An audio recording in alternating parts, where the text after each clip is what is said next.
I have one of the cutest videos for you today. We are going to see some of the most adorable thatched cottages on the island of Ireland. We are going to go to a little island to see the puffins and do some pottering at home. So settle in, grab a cup of tea and let's get into it.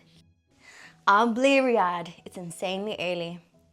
We got 6:42. We are going on a road trip and my two friends are coming today. We're going to see puffins. I'm really, really excited. Long drive now, Dublin to the end of Wexford.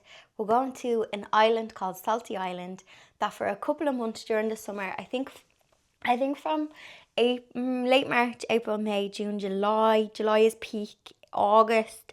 The puffins, the little Guinness bird I call it, the puffins come to have their babies on this island and you can get a ferry out. Now there's only a few people allowed on like the ferry each time. It's not like a packed island. I don't know, I've never been, but we are about to explore it. And you can see the puffins. Well, I'm hoping you can because that's why I'm going to this island. This island has, it's wild. There's no toilet on it. There's no coffee shop. There's nothing. So the three of us have packed lunches. It's a proper adventure. Now also, if we have time, there's an antique shop. Treasure trove. It's supposed to be a huge antique shop. So I will see if we will definitely have time to make that. So the girls are on their way. I need to put my Crocs on and zip up my backpack. Just quickly have a cup of tea too. We have a 2 hour and 15, according to Google, drive ahead of us. We're leaving, we want to be on the M50 for 7 to avoid the commuter traffic. We are adventure traffic. We're not commuter traffic today. We're not going to work, we're going to play. I feel like when I was a kid, I used to go off on little adventures with my cousins. And it would always be, obviously on a sunny day, because we only went to the beach. I had an aunt and she was it, don't shed a clout until May is out. Sorry, I'm just putting my Crocs on. And I think the washing donkey is behind me. And yeah, I remember being so excited, sitting waiting for the car to come for me. And we would go to the beach. And I have the same feeling today as a 37-year-old adult. Okay, I gotta go. Now it is a bit of a drive down to Kilmore Quay in Wexford. So from Dublin, it took us about 2 hours, 10 minutes. But we did stop about twice to pee and get coffee. It was so early. There's two popular places in Ireland if you want to go visit the puffins. So you've got Skellig Michael in Killarney. Now that was a 4.5 hours drive. So we settled for Wexford because it's only 2.5 and the ferry is less likely to be cancelled. Sometimes with Skellig Michael, the ferry is cancelled more often. You get 4 hours on the island and at first I was like, oh, 4 hours is a lot to do on a little island with no bathrooms. Don't worry, we peed in the bushes. Yes, there is no bathroom on this little island, so you'll have to do a wild wee. The 4 hours actually fly in. So there's different time slots and they start at 9 o'clock and they're every hour. So I think there's a 9, a 10, 11, 12 and 1 in peak season. And then you have your 4 hours. So then the last ferry will bring you back at 5 o'clock. The guys are quite strict on the times, so you can't come back early. So you just have to bear that in mind. If you're 2 hours in, you're going to have to find a little nap or find a little spot to have a nap in one of the caves maybe. We brought packed lunches, so my friend Adele had this adorable freezer bag. So as soon as we got to the island, we were starving. So we set up camp and had a lunch with a view.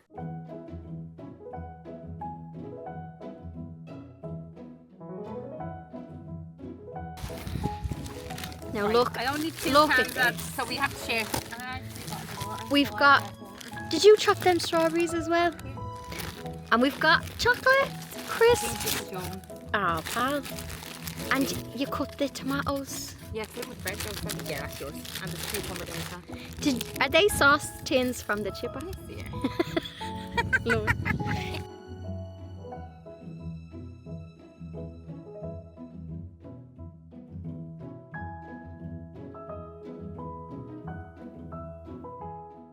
So the puffins appear around about late March, early April in Ireland, and then the last ones will fly off around about the end of July, beginning of August. So now is the peak season. So we went in late June, and all of the puffins, so the chicks were all born. We didn't see any of there was no like baby chicks. I think they take 8 weeks to grow strong enough so that they can fly off and fly around.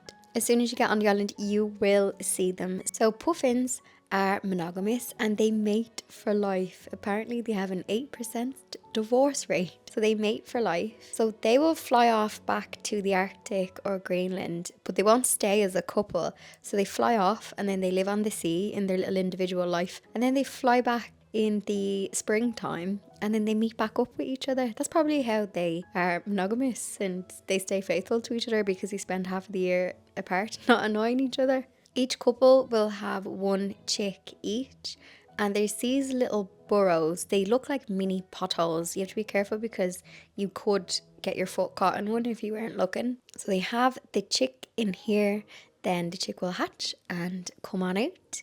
And they are all around like the cliff edge. There is stunning. If you think the cliffs of Moher are beautiful, the cliff edges here are amazing. So you will see the puffins, you will get really close to them. There are guides on the island that will give you a safety talk when you get off the boat. So it's really important to listen to them, because you have to stay on certain paths so as not to disturb the birds. The island is also not busy, so only a certain amount of people go over each day, so it's not a packed island. We got so lucky with the weather today, but even still we could feel the breeze and feel how exposed it is. So even if the weather's nice, we still had our rain jackets in our backpacks. Rain jackets and sun cream, so do pack for all weathers.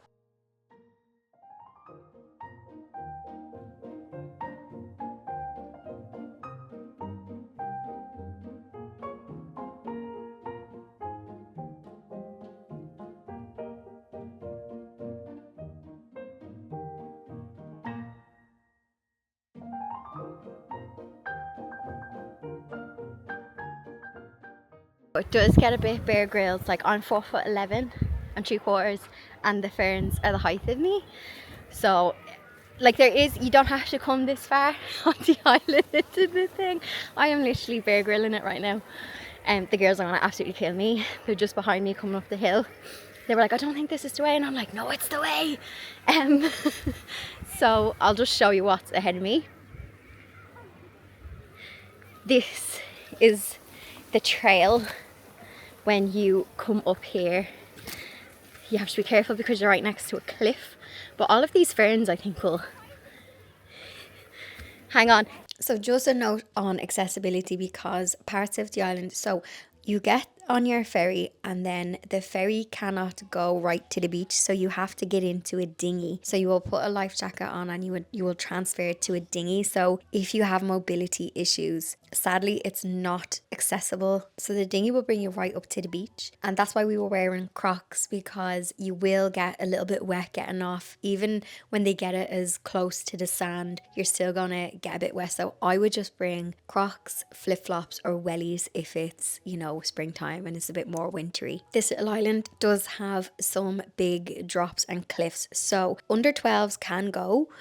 You can get a ferry ticket for them. I think for the Skellig Michael Island, I think it has to be over 12. I don't think you can bring kids to that island. But it did say that they can come to this one. But what I would say is I would probably bring my nephew, who's 9 now, but I don't know if my niece would enjoy it. So I would stick to slightly older kids, and obviously if they have an interest, because the last thing you want to do is to be stuck on an island for 4 hours and they're not having fun. But there is like a little tiny beach section as well, so you can sit there. Parts of the island are a bit steep. You don't have to be super fit to do the trail, but if you do have any injuries or mobility issues, you may struggle a bit with this one.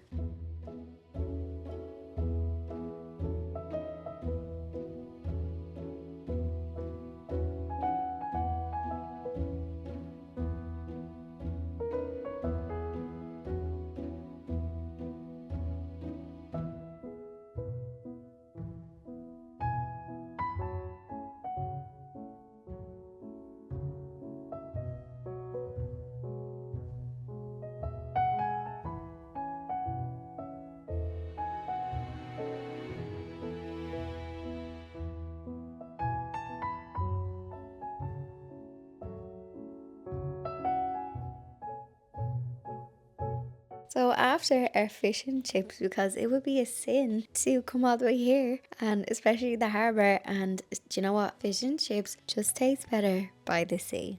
So we had a walk around the little village of Kilmore Quay, and I just fell in love with it. As soon as we drove through, we just saw all of these adorable thatched cottages, and on the drive in, we actually saw a cottage getting its roof thatched. So the guys were rethatching it, which I believe, first of all, it's a skill that's so hard to come by, and it's so expensive to restore these cottages. I absolutely fell in love with this place. It was just adorable, and I loved that it wasn't too busy. So sometimes, especially this time of year, if you go out to some of the more popular villages on the west coast of Ireland, they are so busy and hectic, which is nice to see because I know it brings in a lot of, trade for the local businesses. But I loved how calm it was here. It wasn't too hectic. There was the most adorable gift shop that had the cutest little bits. The shop was called A Hidden Gem, or The Hidden Gem, and it's near the ice cream parlour. You will see it. I think there's a bakery next to it. Highly recommend going in and having a little look. There was the most cutest souvenirs. There was no tacky souvenirs to be found in here. It was so pretty. I know I said it before in a video about how everybody goes to Adair to look at cute thatched cottages, but honestly this little place was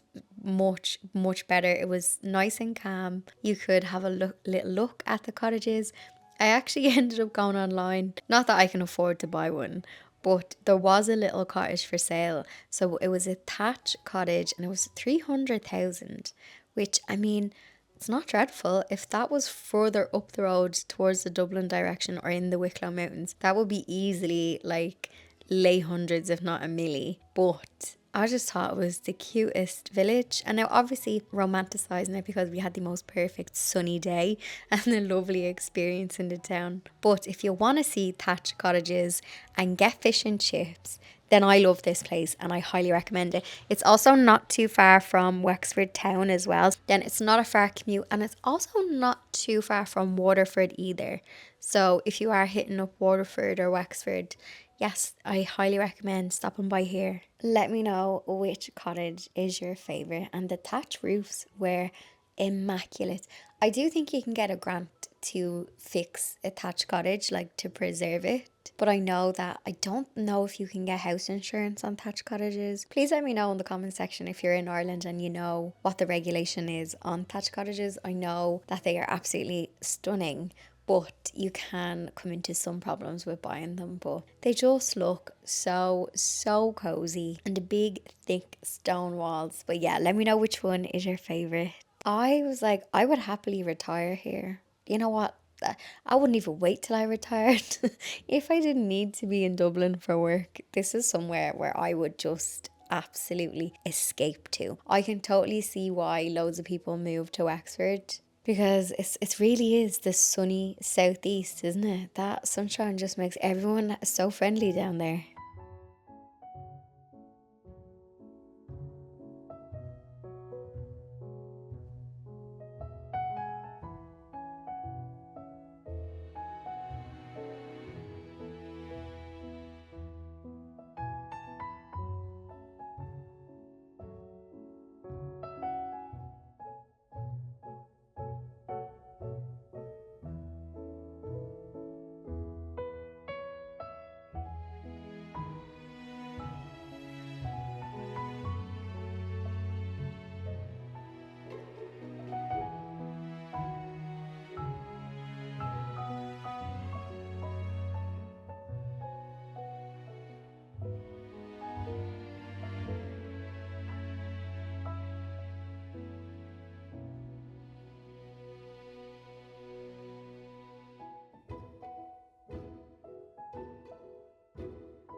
Can you see? Fioga's...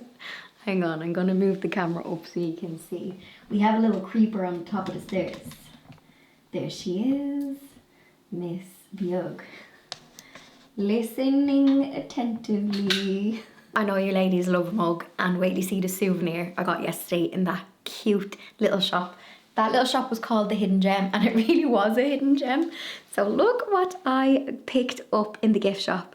So if you saw the footage, there was a jug version of this. Now the jug was lovely, and I do actually have a bit of buyer's remorse because that would have made a lovely vase, but I don't need more vases.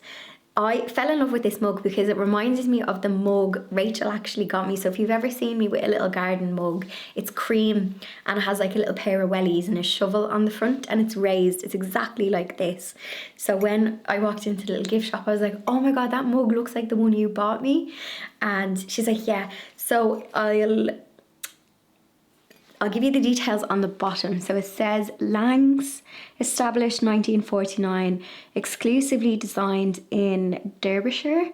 So I have never seen puffin themed items, and I walked into that little gift shop, which was adorable, and it was the cutest little puffin souvenirs. I was like, I have to. I'm not normally a souvenir girly, but I think I just wanted a little reminder of such a lovely day. But we were so lucky because when I booked the tickets to go on the Puffin ferry and visit the island, it was the torrential rain. And I was like, oh, I didn't even think of the weather.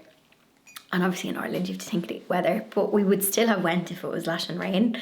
But obviously with the ferry, like, you're worried if it's going to get cancelled. Now I did ask if there is torrential rain, so I asked the guys on the boats, do they still go out in the rain? And he's like, they only cancel. So the week of weather where it was really bad, stormy and like miserable, they said that they only cancelled it on one day, and they said that they go out in the choppy sea because it's only like a 15-minute boat ride over.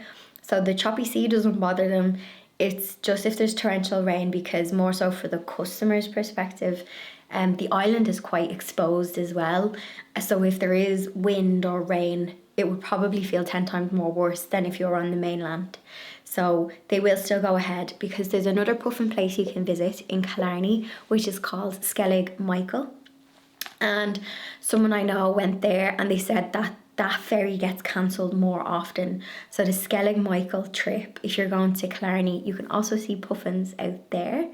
But the Wexford one is a bit more, not user friendly, but it's not, the ferry is not cancelled as often. Whereas I did read as well that the Skellig Michael one, like even if it's a nice day, the ferry could still be cancelled because there's really choppy seas. So yeah, there's my little mug. I think you guys are going to love the little puffin. So it's just raised little puffin. So I love this one. I also got, I feel like Mr. Carrington, doesn't Ewan collect fridge magnets? I haven't entered my fridge magnet area, but I did get a little keychain. So I did pick up this little puffin because, now hang on, can the camera zoom on him? Yeah, I picked up this little puffin keychain because, self-explanatory, the thing is absolutely adorable. And when you see the little puffins in real life, they're actually quite small. They're only 25-30 centimetres. They're like the length of a ruler. You think in your head they're going to be bigger, but you can get quite close to them depending on the season you're going. If you go earlier in the season, you'll see the chicks, but you have to be careful not to walk near the burrows. So this time of year, they're all out and about and you get to see them. They are the cutest. It's like seeing a kitten. Your heart just wants to burst. And then the girls got me, for organising the day, when they were I thought they were buying souvenirs for themselves, and then they handed me these. So I was actually admiring these in the shop. So I'm going to pop these into the greenhouse. So that one says, gardeners never grow old, they just need repotting. Or you can turn this into compost, I suppose. And then, a house is not a home without a cat. So I'm going to put this one in my little cabinet inside with all my trinkets, and then I think I'll put this one in the greenhouse. And I was like, girls, you didn't need to do that. I just organised the tickets. But they had such a fun day. We had such a lovely, lovely day. Now I'm actually going to cut the vases of flowers in my house. Remember I went to that market? They're shocking bad. So the garden is in full bloom at the minute. So let's go and pick. I can't get much gardening done today because it's actually really hot. So I have all the windows open trying to get a breeze in because no air conditioning in Irish houses. So yeah, let's do a bit of that and make them look pretty before I end the video. So yeah, if you like a little bit of housey stuff, let's go and do that.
I've also just put this fan on because it's very sticky today, and there's like it was warm today and there was like wind going through the house, but Bon is making use of his the fan. Bjork has gone back to sleep, but yeah, they're quite sleepy today. This hot day today, but tomorrow it's back down to a nice cool 18 degrees, just how I like it. So humid.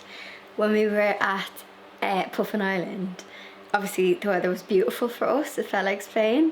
I think it was 24 degrees, and you could spot people who were like tourists because they had long sleeve jumpers on and hoodies, and we were like doesn't matter how your body gets used to a climate, like you really have to acclimatize.